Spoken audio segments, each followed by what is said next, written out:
Hello, my beautiful purse junkies, and welcome back to another video. I always get on and don't have myself together, but I am finally back at my son's and preparing for another trip. So I was in Boston at my niece's graduation from Boston College School of Law. I had a very, very peaceful and restful time. But let's talk about it, folks. Living with a disability, traveling with a disability. And let's talk about me in particular. I know that I don't talk in depth about my disability, and for most it probably appears as though I don't have a disability and that I'm able to really adapt to life. And sometimes I feel like, oh my God, I can actually do ABC. But the challenge is once I start moving around outside of what is considered my normal comfort zone, which is home. So I recently went to Boston, and I had a layover in Charlotte. Charlotte is a very, very, very large airport. Thankfully, my layover was it wasn't long, but it was enough. The time was enough for me to get from one gate to the next because I had to walk the longest mile. And so I was able to take my time, and I had my cane, and I was able to navigate through the airport. And the blessing with that airport is that the letters are huge. Right? Because I didn't want to have someone push me in a wheelchair through that airport because I'm 6'4". I'm a big girl. I'm not fat, but you know what? When you're tall, you still have weight. So I'd rather take my time and get through the airport. And my itinerary says that I'm visually impaired, so you know they offer, and I can either accept or decline. So I decline. Excuse me. One of the additional issues with my vision is I have poor depth perception, right? So in Boston, it's not even plain. It is quite hilly. It is quite bumpy. There are a lot of bricks. It's just uneven territory. So me walking through the streets of Boston, I promise you, someone probably thought I was drunk because I just couldn't keep my balance because, you know, on the bricks are kind of like, and you know, they're just not, they're not even. And so my eyes are doing this, trying to, you know, fix it. It was a mess. And then like here for me to differentiate that there's a step down, we have yellow markers. Well, their markers are like a deep green, which oftentimes and kind of like blend in with the road. So I had a couple of stumbles thinking that I'm just walking off onto, you know, just like regular, you know, like there's no change in my steps. And so when I should have been stepping down, I was walking like normal. Then I was not able to identify that there were steps going on somewhere was just a flat surface. To me, it looked like it was a step going up. So I'm like putting my foot up to like take a step. That was by far one of the most difficult parts of my trip. So I decided to stay put. I was blessed to have a Panera Bread across the street, a 7-Eleven across the street, a Dunkin' Donuts across the street. Everything was right there where we were staying, and which made my life so much easier. But I say all of that to say this: sometimes I get a reality check on the depth of my condition.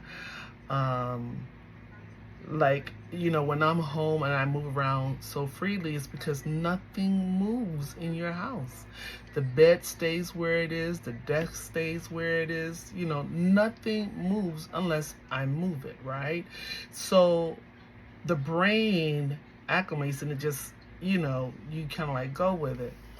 But once my surroundings change, now my brain is like, hey, wait a minute, what's up? What's going on? So that was my journey, part of my journey. Um, at the graduation, if there was one person, that one person turned to two. So imagine if there were 100 individuals there, that 100 turned to 200. Now imagine 100 individuals that turned to 200 all moving at the same time. My brain was like, please find a chair and sit down somewhere because it's just too much right now. So we kind of like found a spot for me to just stand stationary and not move too much. And luckily, we got there, and we didn't get there late, but we got there when everyone was seated.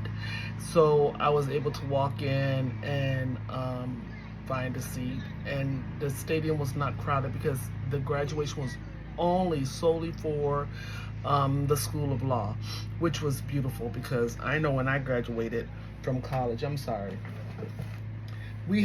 they had all the colleges. You had business, you had law, folks with their PhD, they were calling everybody. But I was so happy that has since changed. I'm sorry, folks.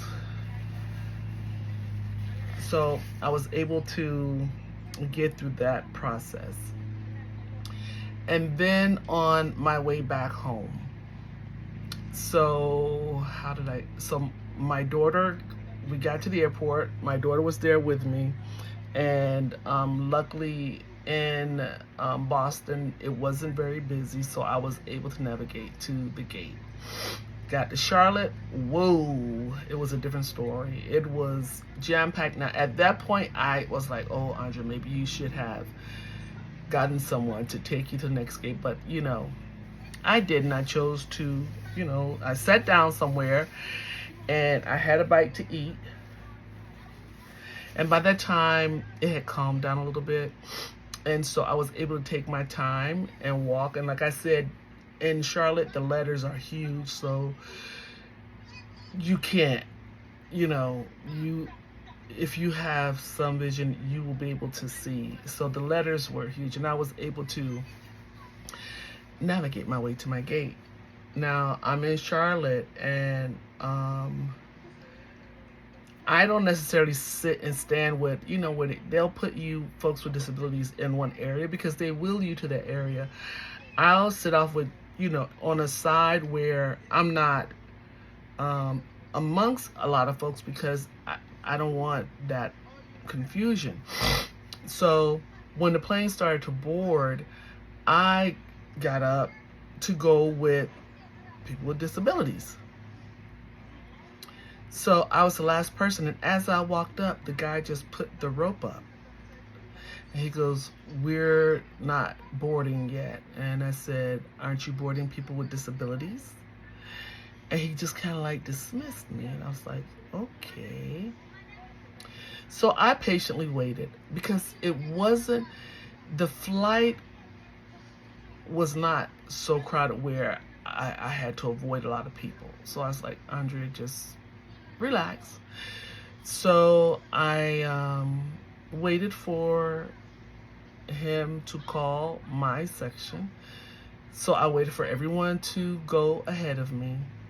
So I went up and I said, I have a question. So American Airlines does not allow for people with disabilities to board the plane first. He goes, well, I have a list, and I called those individuals. I said, well, I have been able to board and have not had a problem up to this point. And he goes, well, you didn't say anything. I said, well, I did. I said, I asked you, do you allow for people with disabilities to board at this time? And you just kind of like dismissed me. I said, but no worries, it's okay. I said, but thank you so much for your help. Because I was not about to get in the no-fly lifts with this idiot because he just wanted to be a jerk. So I said, you just write a nice little letter to corporate, because my ticket clearly states that I have a disability. So, of course, I get back here to my home base. Now, I have to call for a Lyft or Uber. Now, it is Sunday, and I said, let me go to Lyft, because Lyft is pretty quick in responding.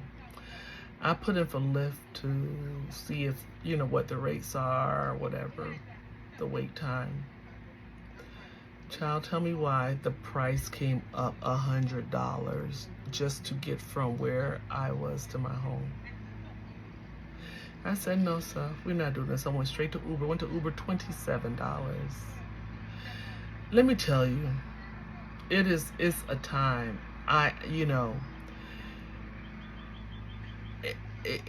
It's a little scary because I am dependent, and I do depend on others to get me from A to B from time to time. But I've learned to be patient and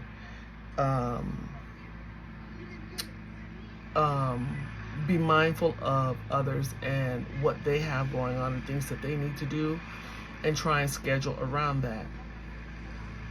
And I think this trip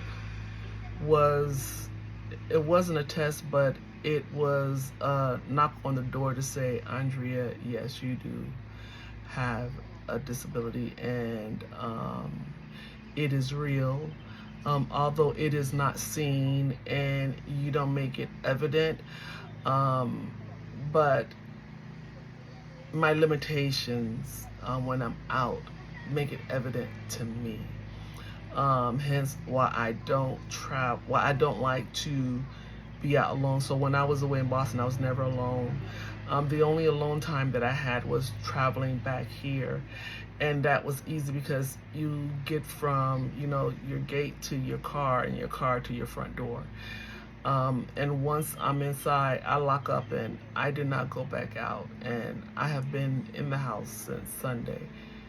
And my son and his family got back last night.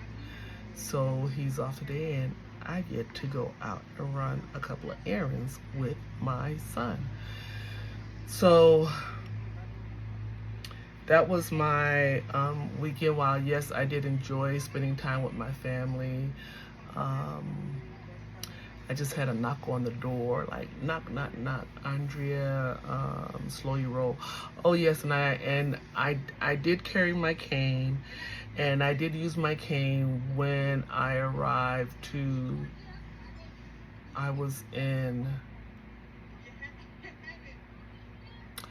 when I arrived at the airport in Boston, and I got through TSA, and I had my cane because I know it's very busy in the area, and I didn't want to knock anyone. I didn't want to run into anyone. So there was a young lady there, and I thank God she was there, and she saw my cane. She gave me grace, and this guy just, and she was like, how disrespectful of him. And I said, sweetheart, I did not see him. She goes, but he saw you. I said, no worries, because it would have been a head-on collision, and when I'm walking with this cane and I'm going full force, it is what it is. But I've learned, yes, carry your cane. Folks don't know. Times are different.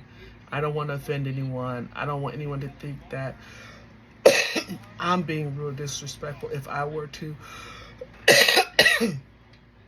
bump into them. So the same grace that I ask for them, I must also provide. So, but that was my little story time on my trip this past weekend, and I am now preparing for another trip, which Yeah, this place is a mess, but I am going to get it together. I'm packing my bag today so that I don't have to go back into anything because I refuse to. I want to get everything packed, done, and just sit the suitcase by the door or sit it in the garage. But folks, thank you so much for watching. If you have any questions regarding my vision, please feel free to ask. I'll be more than happy to share it with you. If you would like to spend a day with me while I'm out, I will be more than happy to do that. It's quite boring because I kind of like know what I want to do. So I go, I do what I need to do, and I'm out. I'm not one that just want to wander around unless I'm in TJ Maxx, Marshalls, Ross, or Dollar Tree, or Publix. That's it. If I'm not at those stores, I'm home. So folks, like I said, if you have any questions, please send me an email or put it in the description box, and I'll be more than happy to address your questions. Thank you so much for watching.